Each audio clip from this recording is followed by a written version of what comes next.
Drawing icons. Do you have trouble to make them incredible with contrast, with incredible colors, then just receiving loads of attention that everyone wants to see that? Well, in this video, I'm going to talk with you the biggest ever insight that I got drawing this icon. And I'm already going to say that right now. I'm not going to do any kind of, woo! The thing is, grayscale is everything. But Gabs, you don't do grayscale in this painting. Let me explain to you. When I added basic colors, basic shadows, and then I started rendering. It was not rendering. I just started doing the grayscale stuff. What is that? Adding details of the fur, adding the right placement of everything. This saved me so much time. I don't know how much I took to make this drawing, but it was very fast. It was incredibly fast. And that's the very biggest tip that I can give to you. Once you understand, don't let colors confuse you. Don't let anything confuse you. Focus on what truly matters. Should here be dark? Should here be bright? Dark, bright, dark, bright. Only these two, like a robot, 00001, 110, you're gonna see, wow, I'm not so confused anymore. I know what should be here.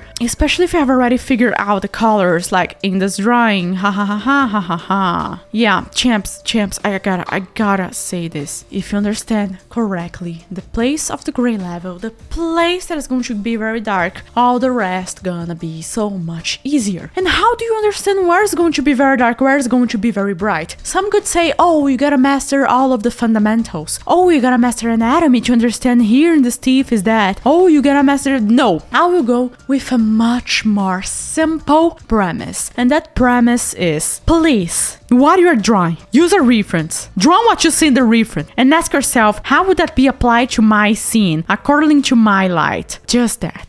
Maybe you don't understand fur. Maybe you don't understand how ears work. Maybe you don't understand how tongues or teeth or anything like that works. Just by you understanding, hey, if I have a reference and I can apply that to my drawing, I'm already good to go. And little by little, you understand each one of those. You understand that teeth is very smooth. You understand that tongue reflects very strongly. You will understand the fur, not such a strong reflection. It's a very diffuse reflection. You're gonna see each nuance of those. And once you notice that, you're gonna be, oh, okay, now I see the features of each one of them and I can apply them correctly in the way that it should be. Champs, when I was drawing this icon, I focused a lot. Is this looking incredible? Is it receiving light here and at the other side and frontally? It's receiving so many types of light. There's the light from the eyes, there's the light coming frontally, there's the light coming from behind, bluish, there's the light coming from the side, purple. There is so many lights, and the more lights you have, the easier it is to see what is your character doing, how your character is. And the reason is very simple. The more light, the more you can understand the silhouette, the more you can understand each nuance, each place, everything that says, hey, this is my character, hey, this is what is happening here. So please don't see as more light, more trouble. No, it's the opposite. Only one light, you have more trouble, yeah, because you need to handle with loads of places being extremely dark, loads of places being just pure,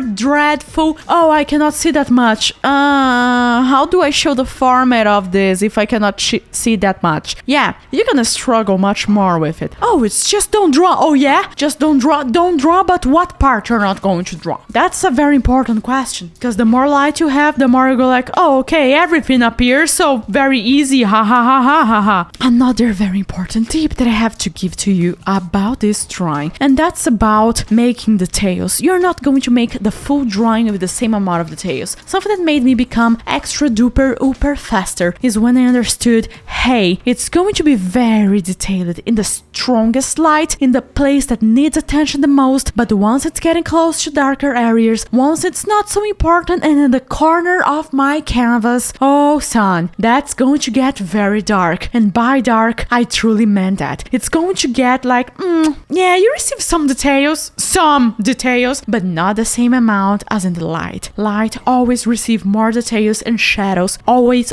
receive less details. Only if you want to explore a more fantasy style wherein the light, no details, and shadows full of details, that's fine. You can go for it, there's no trouble with it. But the most used is light with details and shadow without it. Go and check out right now in splash art. You're gonna notice that in the light, oh, you can see every single detail of the metal, but in the shadows, not as much. Of course, it's going to have details, but not as much. So champs, this was my second tip. And my third tip is, maybe your background doesn't need to be as special as you think it should. This background, I understood that I want to have something interesting, but I also understood that I didn't want to kill my hand. So what I did, I focused mainly into shapes, into the main shapes and light that were truly going to get me where I wanted, where it was going to show even more character beauty. I don't want the background to be the main feature, I want the background to show the beauty of my character. And that's what happened. Everything done in my background is pointing in a way or another into my character. It's helping my character be the main protagonist, because it is. It's not a secondary character, it's not the antagonist, no, it's the protagonist. And I want people to be able to see that. So champs, whenever you're making a background, don't do the background only at the ending. Always do the background with the starting phase. Why? Because the colors that you use in the background will impact a lot how you're going to paint your character. That's right. Whenever you have a background that's full of blues, guess what? Your character is going to receive loads of blues. Whenever you make a background very bright, guess what? That light's going to reflect into your character. So never start the background only at the end, only at the final. No, background is a part of your character, just like your character is a part of the full scene. That's something to keep in mind every single day and time possible. And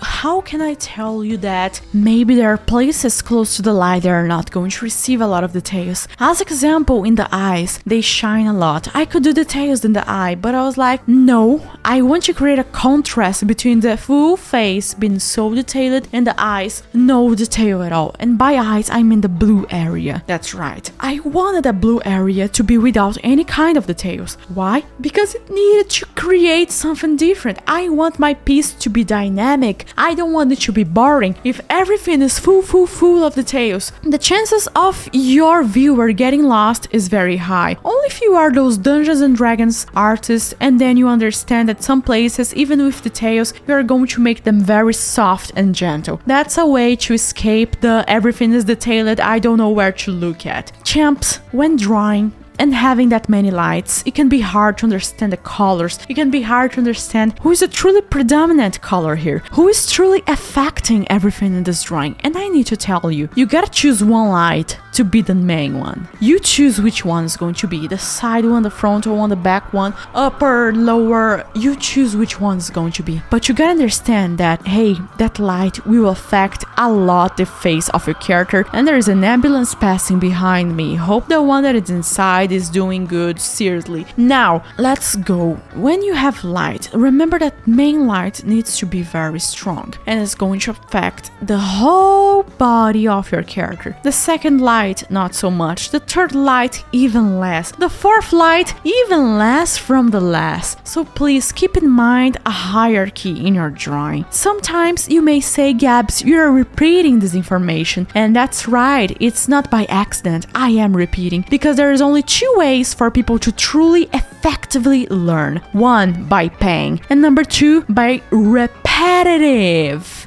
actions. And I prefer to teach you by being repetitive than by traumatizing you. Do you want to be traumatized? I don't think so. That you would not be watching me if that was the answer. So I prefer to teach you in the most calming way. But if it's to traumatize, yo, your art suck. If you want to suck less, that's right. Leave a like and subscribe. No, I cannot even see myself saying that. You guys are amazing. So that's it for today, champs. Did you like it? Did you not like it? Well, if you want to learn to draw like this, or you want to see the full process of this drawing, just check out link in the description for my art platform. You're gonna learn the full process and learn to draw with me and learn to have my mentality, my motivation, and how to keep on drawing even when you feel like the whole world is ending and you feel like you're procrastinating and you feel like nothing is ever going the way it it should be. I will give you some of those answers inside of the art platform. Champ, you're amazing. All the love, all the peace. You deserve to make art that you feel proud of. You do. Bye bye.